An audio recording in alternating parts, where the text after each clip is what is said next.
संध्या का समय था। सभी शिष्य भगवान बुद्ध के समक्ष बैठे दिन भर के भ्रमण की थकान उतार रहे थे। तभी एक शिष्य बोला, भंते, सभी व्यक्ति अपने ही हित की बात सोचते और करते हैं। ऐसे करने मात्र से क्या शांति को प्राप्त किया जा सकता है? भगवान बुद्ध ने बड़े नम्र शब्दों में शिष्य के प्रश्न का उत्तर देते हुए एक कथा सुनाई। वे बोले, एक व्यक्ति था। सारा नगर और आसपास के गांवों में उसके आचरण की प्रसिद्धि थी। जिस ओर वह जाता, लोगों के सिर आदर के साथ झुक जाया करते थे। चारों ओर श्रद्धा एवं स्तुति के सिवाय लोगों के मन में उसके लिए और कुछ नहीं था। सारा शहर अपने को धन्य मानता था कि ऐसा व्यक्ति उनके शहर में निवास करता है। भगवान के दूत शाम को जब उनके सामने अपनी अनुभूति प्रस्तुत करते, तो भगवान को उस व्यक्ति के कार्यकलापों से बड़ी प्रसन्नता होती थी। वे उस व्यक्ति को मुंह मांगा वरदान देने के लिए वर्षों से उत्सुक थे। एक दिन देवदूतों के कहने पर उन्होंने उस व्यक्ति को यह शक्ति देनी चाहिए कि वह यदि किसी बीमार को स्पर्श कर दे तो उसकी बीमारी तुरंत दूर हो जाए। किंतु उस व्यक्ति ने यह कहकर उसे अस्वीकार कर दिया कि यह काम तो भगवान का है। मनुष्य को अगर यह महान शक्ति मिल जाएगी तो संसार में प्राणी भगवान से विमुख होकर मनुष्य को पूजने लगेंगे। कुछ दिन बाद भगवान ने उसे यह वरदान दिया कि जो तुम्हारे संपर्क में आएगा वह कितना ही पापी क्यों न हो, सही मार्ग पर चलने लगेगा। उस व्यक्ति को यह वरदान भी स्वीकार न हुआ। उसने कहा कि यह काम तो अवतारों और पैगंबरों का है। तब भगवान ने कहा कि मैं तुम्हें अपनी सारी ईश्वरीय सत्ता देता हूं, उसे स्वीकार करो और मुझे असमंजस से मुक्त करो। इस पर वह व्यक्ति विनय पूर्वक बोला, मुझे आपने मनुष्य देह देकर सब कुछ तो दे दिया है, फिर मुझे क्या चाहिए? यदि आपको कुछ दिए बिना तुष्टि नहीं होती है तो कृपया मुझे यह दे दीजिए कि मेरे द्वारा सबका हित होता रहे और मुझे उनका ज्ञान भी न रहे। किसी घने जंगल में गौतम बुद्ध का आश्रम था। आश्रम में उनके साथ 5 शिष्य भी रहते थे। बुद्ध प्रतिदिन अपने शिष्यों को ज्ञान की विभिन्न बातें बताया करते थे। ज्ञान की बातें सुनकर शिष्यों को यह अभिमान हो गया कि वे भी किसी महात्मा से कम नहीं हैं। शिष्य जब भी गांव या शहर में जाते तो कई दुष्ट लोग उन पर तरह तरह के ताने कसा करते और कई तरह से रिझाया व सताया भी करते। एक दिन शिष्यों ने बुद्ध से कहा, भंते, हम लोग जब भी गांव या शहर में जाते हैं तो दुष्ट लोग हमें क्यों सताते हैं? यह सुनकर बुद्ध ने मंद मंद मुस्कुराते हुए कहा, मेरे प्रिय शिष्यों, जब पौधा जमीन से निकलता है तो वह नन्हा पौधा ही कहलाता है। यदि पौधा यह सोचे कि वह एक विशाल वृक्ष है तो ऐसा सोचना उसकी सरासर मूर्खता है। यह जवाब सुनकर शिष्य बोले, भंते, हम समझे नहीं, आखिर आप कह क्या रहे हैं? बुद्ध बोले, तुम मेरे शिष्य हो, लेकिन तुम्हें इस बात का अभिमान हो गया है कि तुम किसी महात्मा से कम नहीं हो। लेकिन महात्मा बनने के लिए अभी तुम्हें सांसारिक ज्ञान की कई सीढ़ियों का सफर तय करना है। इन सीढ़ियों पर चढ़ते चढ़ते तुम्हें हितैषियों और अहित करने वाले दुष्टों के भेद का ज्ञान भी हो जाएगा। अर्थात किसी की भलाई करने पर प्रसन्न न होगे और किसी के कष्ट देने पर दुखी भी न होगे। उस समय तुम सही अर्थों में संत कहलाने के अधिकारी होगे। बाहरी जगत का मोह त्याग कर आंतरिक जगत में विचरण करने वाला व्यक्ति ही एक सच्चा संत बन सकता है। बाकी केसरिया वस्त्र धारण कर या सिर मुंडवा कर बाहरी जगत के प्रंचों में फंसा व्यक्ति ढोंगी हो सकता है, संत नहीं। यह सुनकर शिष्यों ने अभिमान की धारणा त्याग दी और संत बनने के लिए बुद्ध के कहे अनुसार सतपथ पर चलने लगे।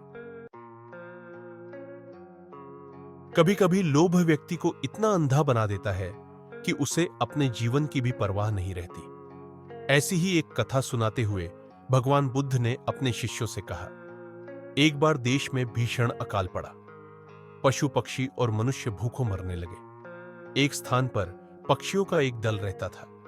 जब मरने की नौबत आ गई तो दल का राजा बोला, चलो उड़कर पहाड़ पर चले, पहाड़ पर कुछ न कुछ खाने को मिल जाएगा। पक्षियों का दल पहाड़ की ओर उड़ चला। पहाड़ पर कुछ घास तो मिली, पर अन्न नहीं मिला। पक्षियों के दल में एक लोभी भी था। एक रात उसने सोचा, पहाड़ के नीचे चलकर देखना चाहिए, शायद कहीं खाने को अनाज मिल जाए। वह पहाड़ के नीचे आ पहुंचा। सूर्योदय होने पर अन्न खोजने लगा। सहसा उसकी नजर शहर की ओर जाने वाली एक सड़क पर गई। वह यह देखकर प्रसन्न हो उठा कि वहां से कुछ बैलगाड़ियां आ रही है जिन पर बोरियां लदी हुई है। पक्षी ने सोचा, अवश्य ये अनाजों की ही बोरियां होंगी। पेट भर खाऊंगा और इकट्ठा भी कर लूंगा। बैलगाड़ियों पर अनाजों की ही बोरियां लदी हुई थी। पक्षी ने चोंच से बोरियों में छेद कर दी। अनाज के बहुत से दाने सड़क पर गिर गए। पक्षी ने पेट भर दाने खाए और अपने दल में जा मिला। दल के पक्षियों ने पूछा, कहीं खाने के लिए अनाज दिखाई पड़ा? लोभी पक्षी ने कहा, अनाज तो दिखाई पड़ा था, लेकिन खाने को नहीं मिला। अनाज के पास कई शिकारी खड़े थे। दूसरे दिन भी उसने ऐसा ही किया। ऐसे में वह यह भूल गया कि सड़क पर दूसरी बैलगाड़ी भी आ सकती है। सहसा पीछे से दूसरी बैलगाड़ी आ गई और वह बैलों के पैरों से कुचलकर मर गया। पक्षियों का दल जब उसे खोजने निकला तो देखा पक्षी मरा पड़ा था। राजा को समझते देर नहीं लगी कि इसे अनाज के बारे में पता था, लेकिन यह अपने साथियों के साथ विश्वासघात करना चाहता था। लोभ के कारण इसकी मृत्यु हुई। एक दिन एक राजा भगवान बुद्ध के पास आया। बुद्ध के आश्रम में बहुत भीड़ थी। राजा ने आग्रह किया कि वह एकांत में कुछ कहना चाहता है। बुद्ध बोले, मुंह दो नयन कतहु को नाही, सर्वत्र एकांत है, यही बोलो। राजा ने कहा कि मैं संन्यास लेना चाहता हूं। बुद्ध गंभीर हो गए। वे बोले कि तुम्हें संन्यास्त होने के लिए दीक्षा के पहले मेरी एक शर्त का पालन करना होगा। राजा ने आश्वस्त किया कि जब दीक्षा लेनी है और संन्यास्त होना है तो सब शर्तें मंजूर हैं। बुद्ध ने आदेश दिया कि अपने कपड़े उतारो, जूते उतारो, नग्न हो जाओ, अपनी राजधानी के राजमार्गों पर स्वयं को जूते मारते हुए चक्कर लगाकर आओ। राजा ने वही किया। वह नग्न होकर स्वयं को जूते मारता हुआ राजधानी की सड़कों पर दौड़ने लगा। उसके चले जाने पर शिष्यों ने बुद्ध से कहा कि जब हम दीक्षा लेने आए थे तब तो आपने ऐसी कठोर शर्त नहीं लगाई थी। आप तो स्वयं करुणावतार हैं, फिर राजा के साथ ऐसा कठोर व्यवहार क्यों? बुद्ध बोले, जब तुम लोग संन्यास लेने आए तो तुम्हारे अहंकार बहुत बड़े नहीं थे, सो तुमसे भिक्षाटन करवाकर ही काम बन गया। यह तो राजा है, इसका अहंकार बहुत बड़ा है, इसलिए महारोग की दवाई भी अधिक शक्तिशाली होती है। राजा जब इस दशा में अपने ही प्रजाजनों के सामने से गुजरेगा तो उसका अहंकार चूर चूर हो चुका होगा। राजा ने शाम तक शर्त पूरी कर ली और बुद्ध के चरणों में आकर साष्टांग हो गया। भंते, मुझे दीक्षा देकर अब तो संन्यास्त करे। बुद्ध ने राजा के सिर पर मुकुट रखा और कहा कि अब तुम्हें संन्यास लेने की जरूरत ही नहीं है। जाओ और कर्ता भाव छोड़कर साक्षी भाव से राज करो। अब तो तुम राजर्षि हो चुके हो। भगवान बुद्ध एक दिन अपने प्रिय शिष्यों के साथ एक बगीचे में भ्रमण कर रहे थे। तभी उन्हें एक कथा का स्मरण हो आया और वे अपने शिष्य को कथा सुनाने लगे। एक माली और एक सुनार में दोस्ती थी। माली अपने बगीचे में सुगंध फूल उगाने के लिए दिन रात कठोर परिश्रम करता और भांति भांति की सुंध पैदा कर देता। उसे अपने उद्यान पर गर्व था।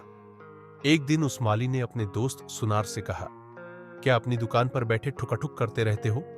एक दिन मेरे बगीचे में आओ, भांति भांति की सुगंध का साक्षात्कार करोगे तो तबीयत बाग बाग हो जाएगी। सुनार बोला कि मेरे दोस्त हो, मैं जरूर आऊंगा। एक दिन वह बगीचे में पहुंच गया। उसके हाथ में सोने को कसने की कसौटी थी। वह एक एक फूल को अपनी कसौटी पर कसकर देखता और मुंह बिचकाकर दूसरे पौधे की ओर रुख कर देता। सुनार को बगीचे में मजा नहीं आया। माली को भी अच्छा नहीं लगा। उसने सोचा, मैंने किस पागल को निमंत्रण दिया। इसके बाद सुनार ने माली को अपनी दुकान पर आने का निमंत्रण दिया। माली ने आमंत्रण मंजूर कर लिया। वह अपने दोस्त सुनार की दुकान पर पहुंच गया। वह हर एक जेवर उठा उठाकर सूंघता और निराश होकर रख देता। संभवतः वह सोने में भी सुंध खोज रहा होगा। उसे भी उतनी ही निराशा हाथ लगी जितनी कि सुनार को बगीचे में लगी थी। वास्तव में हम सब सुनार और माली ही तो हैं। जीवन में सुख संतोष खोजने की हमारी अपनी अपनी कसौटियां हैं। कठिनाई यह है कि हम फूलों को सोने की कसौटी पर कसते हैं और सोने में सुंध खोजते हैं।